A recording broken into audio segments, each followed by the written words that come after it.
Hello all. Last వీడియోలో మనం asset statement గురించి చూసాం. ఈ వీడియోలో మనం నన్ కీవర్డ్ గురించి చూద్దాం.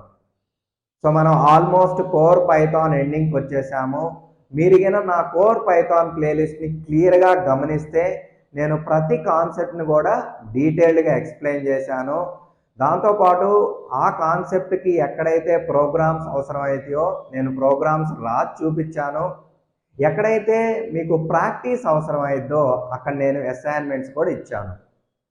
సో ఎవరైతే అసైన్మెంట్స్ చేయలేకపోతారో వాళ్ళ కోసం అని నేను అసైన్మెంట్స్ కూడా నెక్స్ట్ వీడియోలో చేసి చూపించాను. సో దీంతో పాటు ఆల్మోస్ట్ అన్ని కాన్సెప్ట్స్కి నేను రియల్ టైం ఎగ్జాంపుల్స్తో రిలేట్ చేసి చూపించాను. సో దీంతో పాటు మీకు రియల్ టైంలో అవసరమైన కాన్సెప్ట్స్ లైక్ మీరు రియల్ టైంలో ఒక పైథాన్ కోడ్ని డీబగ్ చేయాలంటే ఎలా చేయాలో చూపించాను. దాంతోపాటు మీరు రియల్ టైం ప్రాజెక్ట్లో కొత్తగా మీరు స్టార్ట్ చేసినప్పుడు ఆ ప్రాజెక్ట్ని ఎలా సెటప్ చేసుకోవాలో కూడా దాని రిలేటెడ్ వీడియోస్ కూడా చేసి చూపించాను. సో ఇదంతా ఎందుకు చేశానంటే మీరు ఈ ప్లేలిస్ట్ని మొత్తం క్లియర్గా ఫాలో అయితే మీకు ఇంటర్వ్యూ అనేది ఈజీగా క్లియర్ అయ్యింది. దాంతోపాటు మీరు రియల్ టైంలో ప్రాజెక్ట్లో స్టార్ట్ చేయాలన్నా లేదా రియల్ టైం ప్రాజెక్ట్ మీద మీరు వర్క్ చేయాలన్నా మీరు ఈజీగా చేయగలుగుతారని వితౌట్ ఎనీ ప్రాబ్లం. అందుకని నేను ఇంత డీటెయిల్గా ఎక్స్ప్లెయిన్ చేశాను. సో కావాలంటే మీరు యూట్యూబ్లోకి వెళ్ళి సెర్చ్ చేసుకోండి. మీకు పైథాన్ మీద తెలుగులో ఇంత డెప్త్గా ఇంత డీటెయిల్గా ఎక్కడ కవర్ చేస్తే మీరు కామెంట్ సెక్షన్లో కామెంట్ చేయండి. సో ఇక్కడ నా రిక్వెస్ట్ ఏంటంటే ఇంత డీటెయిల్డ్గా real time examples real time setup అంతా ఉంది కాబట్టి ఈ వీడియోస్ అనేవి మీ ఫ్రెండ్స్కి కానీ ఫ్యామిలీ మెంబర్స్కి కానీ మీ కొలీగ్స్కి కానీ హెల్ప్ అవ్వచ్చు. సో నేను దయచేసి వాళ్ళందరికి కూడా షేర్ చేయమని చెప్తున్నాను. దాంతోపాటు మీకు వీడియోస్ నచ్చితే లైక్ చేయండి, ఛానల్ని కంపల్సరిగా సబ్స్క్రైబ్ చేసుకోండి. జనరల్గా మనం ఎంటర్టైన్మెంట్ వీడియోస్ మనకు బాగా నచ్చితే మనం షేర్ చేస్తుంటాం, ఎందుకంటే మనం హ్యాపీగా ఫీల్ అవుతాం ఎంటర్టైన్మెంట్ చూసినప్పుడు. సో అలాగనే మీకు ఈ పైథాన్ అనేది నాలెడ్జ్ ఇచ్చిద్ది. ఈ నాలెడ్జ్ అనేది తర్వాత మీకు వెల్త్ లాగా ట్రాన్స్లేట్ చేసిద్ది. మీకు ఎలా అయితే ఎంటర్టైన్మెంట్ కంటెంట్ అనేది ఒక హ్యాపీనెస్ ఇచ్చిద్దో మీకు ఈ పైథాన్ కంటెంట్ అనేది నాలెడ్జ్ ఇచ్చిద్ది, తర్వాత వెల్త్ ఇచ్చిద్ది. ఆ వెల్త్ అనేది ఇండైరెక్ట్గా మీకు హ్యాపీనెస్ ఇచ్చిద్ది. సో అందుకని నేను ఇంకొకసారి రిక్వెస్ట్ చేస్తున్నాను, వీడియోస్ని అందరికి షేర్ చేయండి. ఛానల్ని సబ్స్క్రైబ్ చేయకపోతే సబ్స్క్రైబ్ చేసుకోండి. ఈవెన్ మీరు social media platforms like Instagram ఫేస్బుక్లో కూడా షేర్ చేయండి, ఎందుకంటే వాళ్ళకి హెల్ప్ అయ్యింది కదా. మన ఛానల్ అనేది చిన్నది, అందరు సెర్చ్ చేసినప్పుడు కనిపించాలని రూల్ ఏం లేదు ఫస్ట్లోనే.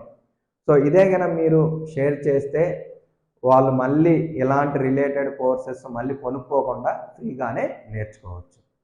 సో ఇప్పుడైతే మనం వీడియోలోకి వెళ్ళిపోదాం. సో మనకి నన్ అనేది ఒక స్పెషల్ డేటా టైపు. ఇది ఎందుకు వాడతామంటే ఒక నల్ వాల్యూని రిప్రజెంట్ చేయడానికి వాడతాము. సపోజ్ నేను ఏ ఈక్వల్ టు నన్ అని రాశాను అనుకోండి. సో ఇప్పుడు ఇది చూసిన వాళ్ళు ఏమనుకుంటారంటే ఓకే, ఏ అనే వేరియబుల్లో మనకి వాల్యూ లేదు. సో మీరు ఎప్పుడైనా సరే ఒక నల్ వాల్యూని రిప్రజెంట్ చేయడానికి లేదా ఒక వేరియబుల్లో వాల్యూ లేదు అని చెప్పడానికి మనం నన్ కీవర్డ్ని వాడుకోవచ్చు. సో మీరు దీని టైప్ కూడా చెక్ చేసుకోవచ్చు. సో దీని టైప్ వచ్చేసి మనకి నన్ టైప్. సో నన్ అనేది నన్ టైప్ క్లాస్కి చెందింది. సో ఈవెన్ మీకు ఇంటీజర్ కూడా క్లాసే పైథాన్లో. సో మనకి పైథాన్లో everything is object and class, మీకు తెలుసు కదా. సో మీకు వేరే ప్రోగ్రామింగ్ లాంగ్వేజ్లో అయితే నల్ వాల్యూని రిప్రజెంట్ చేయడానికి నల్ వాడతాము. పైథాన్లో అయితే మనం నన్ కీవర్డ్ని వాడతాం. సో నెక్స్ట్ వచ్చేసి మనకి నన్ అనేది సింగిల్టన్. ఎలా అంటే ఇక్కడ నన్ అనేది ఆబ్జెక్టు. సో ఈ నన్ అనేది నన్ టైప్ క్లాస్కి చెందింది. సో మనం పైథాన్లో ఎప్పుడైనా సరే ఆ క్లాస్ని సింగిల్టన్ క్లాస్ అని ఎప్పుడు అంటామంటే ఏ క్లాస్కి అయితే ఓన్లీ వన్ ఆబ్జెక్ట్ ఉంటుందో దాన్ని మనం సింగిల్టన్ క్లాస్ అంటాం. సో ఇక్కడ నన్ టైప్ క్లాస్ కి ఓన్లీ వన్ ఆబ్జెక్ట్ ఉంది, అది వచ్చేసి నన్ను. సో యాక్చువల్గా సింగిల్టన్ అనేది ఒక డిజైన్ ప్యాటర్న్. సో కొన్ని ప్రోగ్రామింగ్ లాంగ్వేజ్లు అయితే నల్లుని రిప్రజెంట్ చేయడానికి మోర్ దాన్ వన్ వే ఉంటుంది. ఇక్కడైతే ఓన్లీ వన్ వే, అది వచ్చేసి మనకి నన్ కీవర్డ్ తోనే. సో మీకు హెల్ప్ కూడా చూపిస్తాను చూడండి. హెల్ప్ ఆఫ్ నేను నన్ అని ఇచ్చాను అనుకోండి, చూడండి. సో మనకి ఇది నన్ టైప్ క్లాస్ చెందింది. సో ఈ క్లాస్ యొక్క ఆబ్జెక్ట్ వచ్చేసి మనకి నన్ను. సో ఈ క్లాస్ కి ఓన్లీ వన్ ఆబ్జెక్ట్ ఉంది, అదే నన్ను. సో అందుకనే మనం నన్ టైప్ ని సింగిల్టన్ క్లాస్ అంటాము.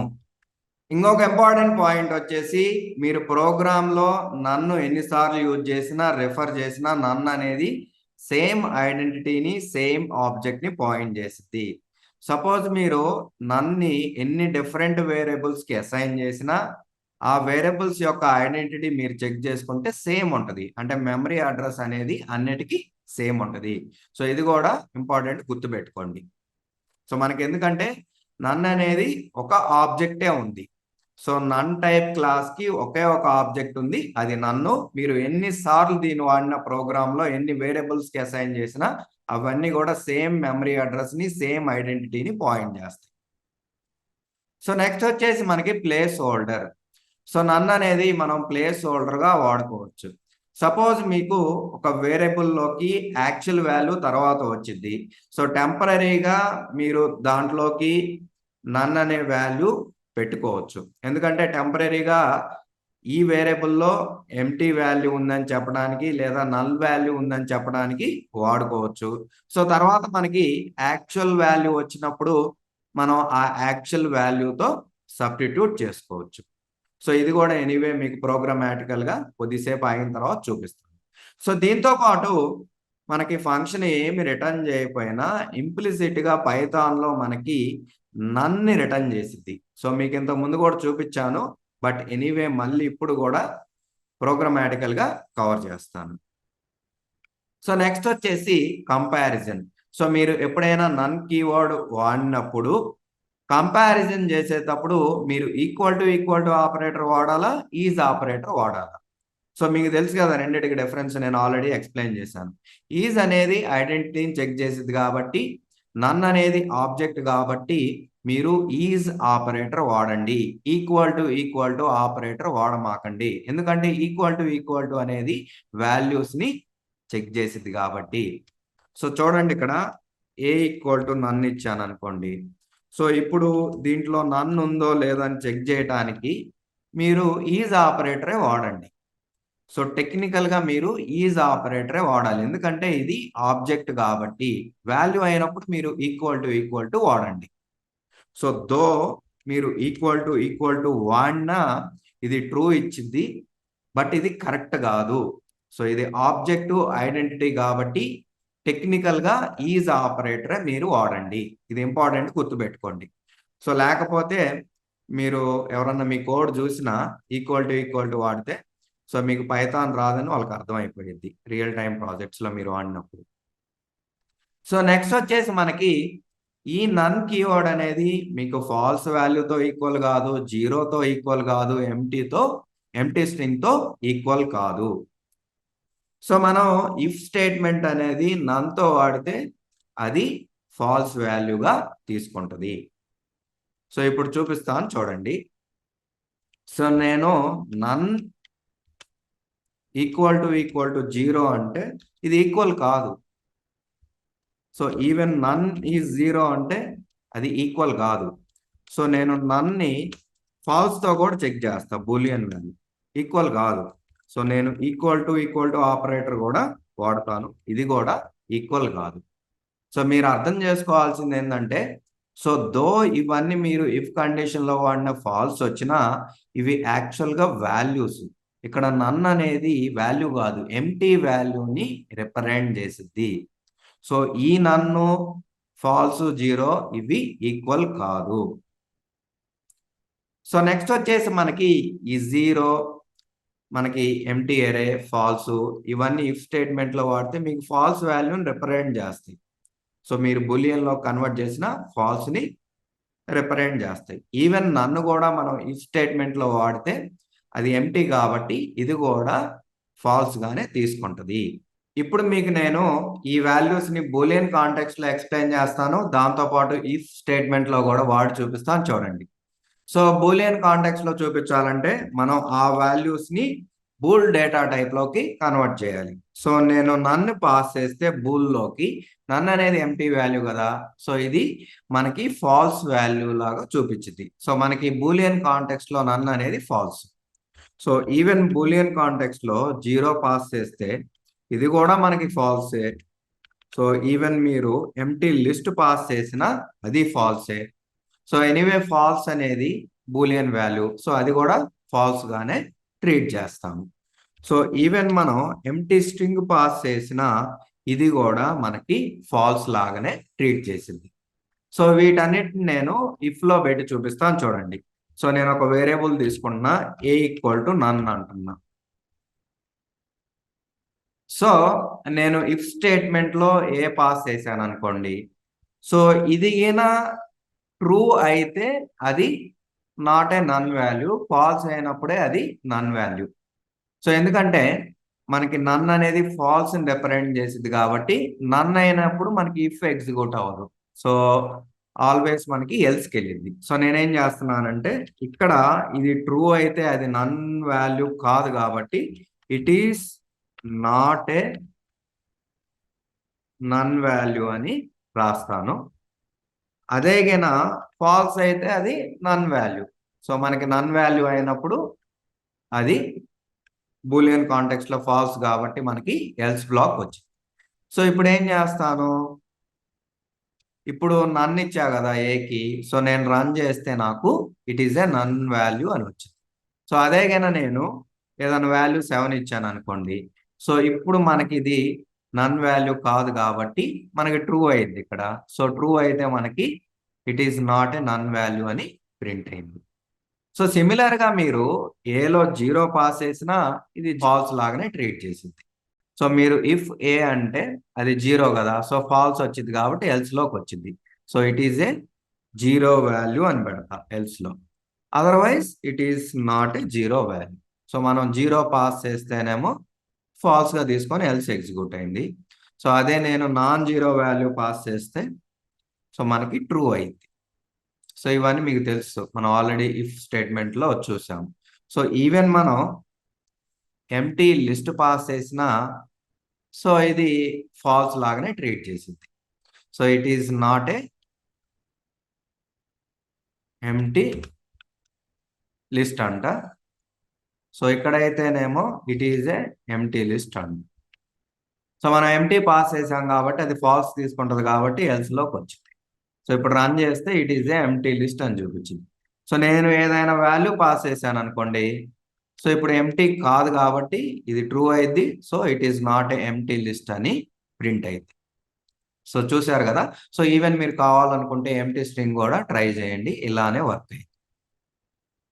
సో ఇక్కడ పాయింట్ ఏంటంటే మనకి ఈ 0, ఎంటీ లిస్ట్, ఫాల్స్ ఇవి ఫాల్సీ వాల్యూస్ ఇఫ్ బ్లాక్ లో కానీ బూలియన్ కాంటెక్స్ట్ లో ఫాల్స్ గానీ ట్రీట్ చేసిద్ది. సో ఈవెన్ నన్ను కూడా మనకి బూలియన్ కాంటెక్స్ట్ లో ఫాల్స్, ఇఫ్ స్టేట్మెంట్ లో ఫాల్స్ గానే వర్క్ అయింది. ఇంకొక ఇంపార్టెంట్ పాయింట్ ఏంటంటే ఈ 0, ఈ ఎంటీ లిస్ట్, ఫాల్స్ అనేవి వాల్యూస్, బట్ నన్ అనేది ఎంటీ వాల్యూ. సో ఇది డిఫరెన్స్. బూలియన్ కాంటెక్స్ట్ లో సేమ్ అయినా వాల్యూ పరంగా ఇదేమో ఎంటీ నన్ను, ఇవేమో యాక్చువల్ గా వాల్యూస్ ని రిప్రజెంట్ చేస్తున్నాయి, వాల్యూస్ ఉన్నాయి. సో మనకి 0 అనేది నన్తో సమానం కాదు. బూలియన్ కాంటెక్స్ట్ లో సేమ్ అయినా ఇవన్నీ 0, ఎంటీ లిస్ట్, ఫాల్స్ అనేవి నన్తో సమానం కాదు, మీకు ఆల్రెడీ చూపించాము. సో నెక్స్ట్ వచ్చేసి మనం ఎప్పుడైతే ఫంక్షన్స్ రాస్తున్నామో ఆ ఫంక్షన్ లో మనం ఆర్గ్యుమెంట్స్ డిఫైన్ చేసేటప్పుడు మనం డిఫాల్ట్ వాల్యూస్ గా మనం నన్ను పాస్ చేసుకోవచ్చు. అంటే ఆ వేరియబుల్ లో మనకి ప్రస్తుతానికి వాల్యూ లేదు, యూజర్ ఏదన్నా పాస్ చేస్తే తీసుకో, పాస్ చేస్తే ఒక యాక్షన్ చేయి, దాంట్లో నన్ను ఉంటే ఇంకొక యాక్షన్ చేయి. సో అకార్డింగ్లీ మనం ప్లాన్ చేసుకోవచ్చు. కామన్ గా మనకి ఫంక్షన్స్ లో డిఫాల్ట్ వాల్యూగా నన్ను వాడుకుంటాం. సో ఇది ఎలా అనేది కూడా చూపిస్తాను చూడండి. సో ఈ ఎగ్జాంపుల్లో మనం ఈమెయిల్ని సెండ్ చేస్తున్నాం. సో ఈమెయిల్లో నాకు ఈమెయిల్ అడ్రస్, సబ్జెక్టు, బాడీ అనేవి మ్యాండేటరీ. సో నేను అందుకని డిఫాల్ట్ వాల్యూ ఏమి ఇలా కంపల్సరీగా వాళ్ళు పాస్ చేయాలి. అటాచ్మెంట్ అనేది ఆప్షనల్. వాళ్ళు పాస్ చేయలేదనుకోండి, మనం అటాచ్ చేయాల్సిన పని లేదు. పాస్ చేస్తే దాన్ని అటాచ్ చేసి పంపిస్తాం. సేమ్ అదే కోడ్. సో నేను అటాచ్మెంట్ అనే వేరియబుల్కి నన్ను పాస్ చేశాను. సో మీరుగిన ఫంక్షన్ని కాల్ చేసేటప్పుడు ఫస్ట్ కాల్ వచ్చినప్పుడు నేను అటాచ్మెంట్గా ఏం పంపించిన. సో అప్పుడు ఏమైంది, ఆ ఈమెయిల్ అనేది అటాచ్మెంట్ లేకుండా వెళ్ళింది. సో సెకండ్ కాల్లో నేను అటాచ్మెంట్ని పంపిస్తున్నా, అది వచ్చేసి file.pdf. సో ఇక్కడ మనకి అటాచ్మెంట్లోకి ఆల్రెడీ డిఫాల్ట్ వాల్యూ నన్ను ఉంది. సో దీన్ని మనకి పీడిఎఫ్ అనే file.pdf అనేది రీప్లేస్ చేసిద్ది. సో ఇది నన్ను కాదు కాబట్టి సో మనకి ఏమైందంటే ఎల్స్లోకి వచ్చింది, ఆ ఈమెయిల్ అనేది అటాచ్మెంట్ తో వెళ్ళింది. సో ఇక్కడ చూశారు కదా, నన్ అనేది ఐడెంటిటీ ఆబ్జెక్ట్ కాబట్టి మనం ఈజ్ ఆపరేటర్ వాడాం. సో అదే వాల్యూ అయి ఉంటే ఈక్వల్ టు వాడాము మనం. సో నెక్స్ట్ వచ్చేసి మనకి ఫంక్షన్స్ లో ఎప్పుడైనా సరే ఆ పర్టికులర్ ఫంక్షన్ ఏమి రిటర్న్ చేయదు అని రిప్రజెంట్ చేయడానికి నన్ కీవర్డ్ ని వాడుకోవచ్చు. సో ఇది జనరల్ గా ఫంక్షన్స్ ఎనోటేషన్ లో వాడతాం. సో మీరు ఆ ఫంక్షన్ ఏమి రిటర్న్ చేయదని మీరు హింట్ కూడా ఇవ్వచ్చు. సో అది ఎలా అనేది చూపిస్తాను చూడండి. మీరు కనుక క్లియర్ గా గమనించారనుకోండి, సో ఈ ప్రోగ్రామ్ లో ఫంక్షన్ ఉంది, ఇదేం చేస్తుంది, జస్ట్ ప్రింట్ చేస్తుంది, ఏమి రిటర్న్ చేయట్లేదు. సో మీకు తెలుసు కదా, పైథాన్ అనేది డైనమిక్ టైపు, ముందుగానే మనం టైప్ను స్పెసిఫై చేయలేము. సో మీకు ఒకవేళ కావాలి అనుకుంటే మనం టైప్ ఎనటేషన్స్ వాడుకోవచ్చు. సో ఎలా అంటే మనం ఐఫను గ్రేటర్ దాన్ సింబల్ వాడుకొని ఈ ఫంక్షన్ ఏం రిటర్న్ చేస్తుందో కూడా మనం చెప్పొచ్చు. సో ఎనీవే ఇది హింట్ లాగానే ఉపయోగపడింది ప్రోగ్రామ్కి. సో ఈవెన్ మీరు ఇది నన్ రిటర్న్ చేస్తుంది అని చెప్పి తర్వాత మీరు ఏదన్నా రిటర్న్ చేసినా మనకి ఎర్రర్ ఏం రాదు. సో ఇది ప్రోగ్రామర్కి హింట్ లాగానే ఉపయోగపడుతుంది. చూడండి, ఇప్పుడు రన్ చేస్తున్నా, ఇది రిటర్న్ చేసినా మనకి ఎర్రర్ ఏం రాలా. అదే వేరే ప్రోగ్రామింగ్ లాంగ్వేజ్లో అయితే ఎర్రర్ వస్తుంది, ఎందుకంటే పైథాన్ అనేది మనకి డైనమిక్ టైప్. సో ఇది జస్ట్ ఇంటి లాగానే ఉపయోగపడింది. మీరు చూడండి, ఇక్కడ కనుక కర్సర్ హైలైట్ చేస్తున్నా, సో ఎక్స్పెక్టెడ్ టైప్ నన్ గాట్ ఇంట్ ఇన్స్టెడ్. సో జస్ట్ మీకు వార్నింగ్ లాగానే ఇచ్చిద్ది, సింటాక్స్ ఎర్రర్స్ ఏమి రావు. సో ఇక్కడ పాయింట్ ఏంటంటే, మీకు ఎప్పుడైతే ఫంక్షన్ ఏమి రిటర్న్ చేయదు అనుకుంటారో అప్పుడు మనం ఎనటేషన్స్ వాడుకొని సో ఇలా నన్ అనే కీవర్డ్ కూడా వాడుకోవచ్చు. ఇంకోటి ఏంది, ఈ ఫంక్షన్ అనేది ఏమి రిటర్న్ చేయట్లేదు, మీకు ఇందా చెప్పా కదా, ఏమి రిటర్న్ చేయకపోయినా ఇంప్లిసిట్ గా నన్ను రిటర్న్ చేసిద్ది అనేది. సో ఇప్పుడు రన్ చేస్తున్నాను, ఏమి రిటర్న్ చేయదు, ఎందుకంటే ఇంప్లిసిట్ గా ఇది రిటర్న్ చేసినా నేను ఎక్కడ క్యాచ్ చేయట్లా. సో ఇప్పుడు ఏం చేస్తాను, దీన్ని ఒక వేరియబుల్లోకి స్టోర్ చేసుకుంటాను. సో ఈ ఫంక్షన్ ఏం రిటర్న్ చేయకపోయినా నేను ఇంప్లిసిట్ గా రిటర్న్ చేసే నన్ని ఈ వేరియబుల్లోకి స్టోర్ చేసి ప్రింట్ చేస్తున్నా చూడండి. సో ఇప్పుడు రన్ చేస్తున్నా చూడండి. సో మనకి నన్ అనేది వచ్చింది. ఫస్ట్ ఏమో ఇది ప్రింట్ చేసింది, సో తర్వాత మనకి రిజల్ట్ అనేదేమో నన్ను ప్రింట్ చేసింది. సో ఇక్కడ పాయింట్ ఏంటంటే, పైథాన్లో ఏ ఫంక్షన్ అయినా ఏమి రిటర్న్ చేయకపోయినా ఇంప్లిసిట్ గా అది నన్ను రిటర్న్ చేసిద్ది. సో ఇలా మనకి నన్ కీవర్డ్ అనేది ఫంక్షన్స్ కి ఇంప్లిసిట్ రిటర్న్ టైప్ లా కూడా ఉపయోగపడింది. సో వీటితో పాటు మీరు గుర్తుపెట్టుకోవాల్సింది ఏంటంటే, నన్ అనేది కేస్ సెన్సిటివ్. సో మీరు నన్ని ఫస్ట్ ఎన్ అనేది క్యాపిటల్ లెటర్ ఇవ్వాలి, మిగతాయి లోవర్ కేసులో ఇవ్వాలి. అలా కాకుండా అన్ని క్యాప్స్ లో కానీ అన్ని లోవర్ లో ఇచ్చినా మీకు వర్క్ అవ్వదు. సో ఇది చాలా ఇంపార్టెంట్, మీరు ఫాలో అవ్వకపోతే మీకు ఎర్రర్స్ వస్తాయి. సో మీకు ఇంకొక రియల్ టైం ఎగ్జాంపుల్ చూపిస్తాను చూడండి. సో ఇది నా ప్రాజెక్ట్ యొక్క కాన్ఫిగరేషన్ సెట్టింగ్స్. సో దీంట్లో నాకు డీబగ్ మోడ్ ఉంది, మ్యాక్స్ ఐటమ్స్, థీమ్ ఇలా ఉంది. సో ఈ రెండిట్లో నాకు వాల్యూస్ ఉన్నాయి. సో ఇక్కడ డీబగ్ మోడ్ నన్ అని ఇచ్చారు. సో ఇది దేన్ని ఇండికేట్ చేసిద్ది అంటే, డీబగ్ మోడ్ లో నాకు వాల్యూ లేదని ఇండికేట్ చేసిద్ది, అంటే నల్ వాల్యూని రిప్రజెంట్ చేసిద్ది. సో దాంతో పాటు ఇక్కడ మీ అప్లికేషన్ లో డీబగ్ మోడ్ అనేది ఎనేబుల్ అవ్వలేదని రిప్రజెంట్ చేస్తుంది. సో మీకిన ఆ డీబగ్ మోడ్ ఫీచర్ ఎనేబుల్ అయితే అప్పుడు మీరు యాక్చువల్ వాల్యూ ఎనేబుల్ అని పాస్ చేసుకోవచ్చు. సో ఇక్కడ మనం ఏం చేస్తున్నాం, ఈ కాన్ఫిగరేషన్ సెట్టింగ్ అనేది డిక్షనరీలో ఉంది. సో మనం ఏంది ఇఫ్ కండిషన్ వాడుకొని, సో ఈ డీబగ్ మోడ్ అనేది నన్ అయితేనేమో మీకు డీబగ్ మోడ్ ఎనేబుల్ అవనట్టు, కాకపోతేనేమో మీ అప్లికేషన్ కి డీబగ్ మోడ్ ఎనేబుల్ అయిందని చెప్తుంది. సో ఇలా కూడా మనం నన్ కీవర్డ్ ని కాన్ఫిగరేషన్ సెట్టింగ్స్ లో కూడా వాడుకోవచ్చు. సో ఇదండి ఈ వీడియోలో మీకు డీటెయిల్డ్ గా నన్ కీవర్డ్ గురించి ఎక్స్ప్లెయిన్ చేశాను. వీడియో నచ్చితే లైక్ చేయండి, దాంతో పాటు ఛానల్ ని సబ్స్క్రైబ్ చేసుకోండి. Thank you for watching. మళ్ళీ మనం నెక్స్ట్ వీడియోలో కలుద్దాం.